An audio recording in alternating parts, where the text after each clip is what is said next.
desert river, its verdant banks bursting with new vegetation. A sea of sand dunes, blanketed with fresh snow. A mountain, its sides dazzling with the arrival of autumn's foliage. Images that not only capture the imagination, but, more importantly, tell a story. A story of our planet's surface, ever evolving, a patchwork of rivers, mountains, deserts, oceans, farmlands, and cities. A story told over the course of days, months, years, and decades, all thanks to the Landsat program.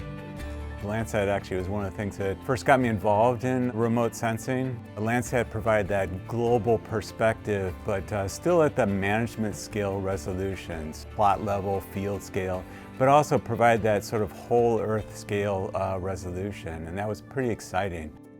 For over 50 years, Landsat has watched over Earth, giving us critical insights into the way our planet is changing with us and around us.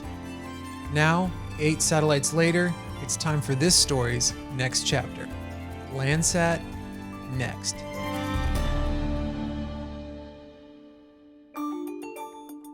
The next phase and the longest space-based record of Earth's land surface will provide a host of new capabilities for the next generation of Landsat data users, including enhanced spatial resolution and 15 new spectral bands.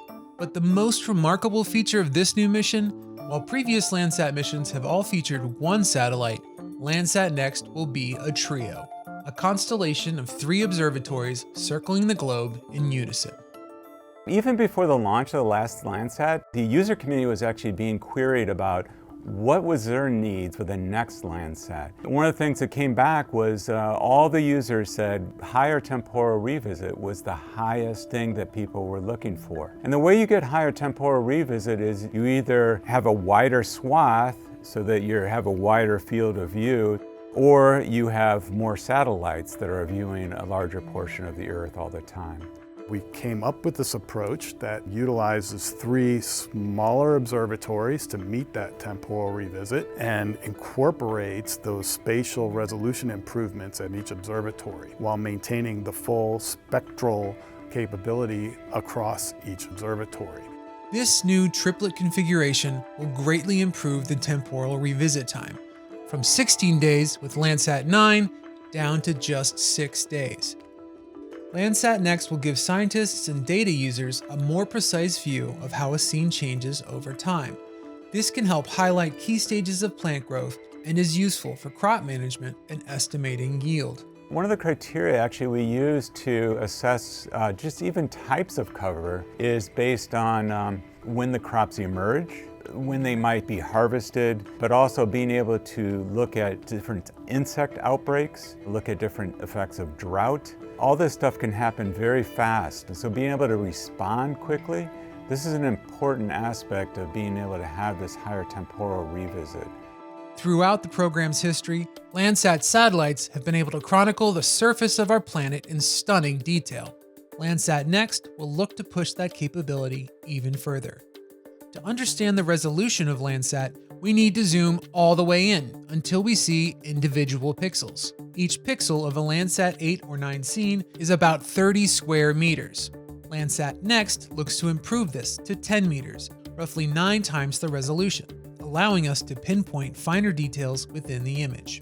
This is fantastic. So now we'll be actually picking up about 40% more agricultural fields that we totally missed before, and that's just in the US alone. So some of these smaller agricultural fields, windrows, crevasses, and ice fields, those will be picked up in new Landsat data.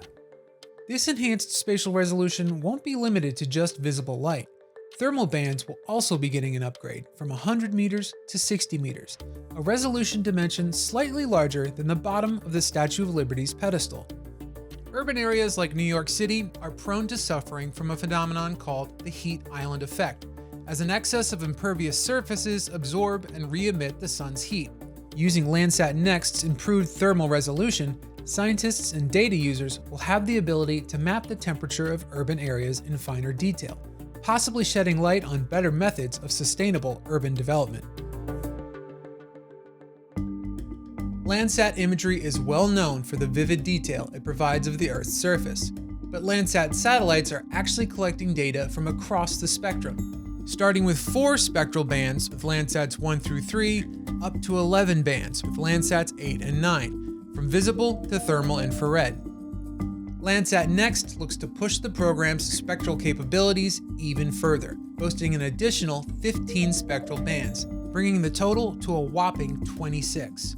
With more than double the spectral bands of Landsats 8 and 9, users will be able to glean even more information from Landsat Next data, allowing for better resource management, such as tracking water quality and detecting harmful algal blooms. Coastal waterways, we're experiencing algal blooms like never before. Those are health concerns for our population. Being able to detect those and respond to them quickly, that temporal revisit and those new bands enable us to do that. The other thing is actually being able to better track dynamics of snow and ice. The melting snow and ice are used to recharge water sources, especially in the western U.S. So being able to know when those resources are going to be available, determining potential for flooding versus recharge is very important for water management. It's often said that Landsat's superpower is time travel, granting its users the ability to rewind the clock and observe the evolution of our planet's surface during the last half-century. But the true key to unlocking Landsat's ability to travel in time has been the remarkable consistency in data quality across multiple decades in Landsat missions. It's more than that, actually. It's a time machine, but it's also a time and space machine, I would argue. It's not only being able to look back into time, I think it's also being able to look at different places on the globe and give you a consistent picture anywhere on the globe as well. And that's what Landsat allows us to do. There's a consistency in the measurements, there's consistency in the way the instruments were calibrated. The reason why this is so important is that changes on Earth, whether they be changes in vegetation or subtle changes on the Earth's surfaces, that we want to make sure that we're actually capturing these changes and they aren't just changes in the instruments themselves. Landsat has been historically the gold standard reference for calibration of many different missions across the whole globe. The radiometric quality for Landsat Next will be at least as good as any previous Landsat, so we will maintain that standard for calibration and referencing for all missions. Landsat Next's 3 satellites, improved 6-day temporal revisit, enhanced spatial resolution, and 26 spectral bands all add up to a massive amount of data. Landsats 8 and 9 each record around 750 scenes per day. With Landsat Next's trio of satellites, that number will skyrocket to over 2,200 scenes per day. More scenes means more data. This will be a huge increase in data volume. This means we're not going to be downloading data anymore. Get ready to be doing all your data processing in the cloud. Mission data volume and management is our #1 challenge on Landsat Next. Once we get that data to the ground, our partners at USGS, who operate the ground network and ground systems, they can handle that transmission and then publish it and provide it to the cloud for all these users to have free and open access to this data. I can't stress enough how exciting that is for any small university to be able to sign up and tap into that data. It's still early days for the Landsat Next mission. Slated for launch in late 2030, there's no shortage of work to be done over the next 7 years. But plans for the new triplet constellation, upgraded spatial and temporal resolutions, and added spectral bands have the Landsat Next team excited.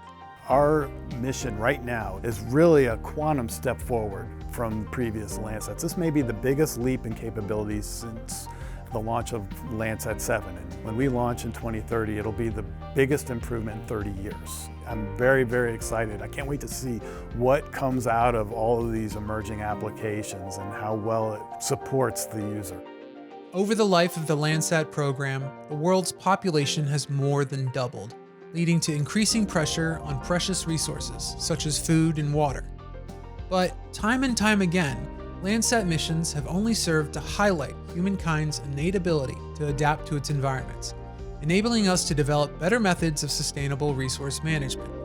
by helping farmers to monitor the health of their crops and efficiently manage their water resources, by guiding forestry management programs on better ways to identify areas at risk for wildfires and track changes in land use over time, or by contributing to conservation efforts, monitoring and assessing the biodiversity of coastal wetlands and protected areas. Landsat Next will look to not only preserve this over 50-year legacy, but bring it into the future. We live on this planet Earth. We all know that we want to leave this planet for our children. We know the importance of sustainability, and I think that's what Landsat's all about. It's about helping us manage the planet that we live on for the long term.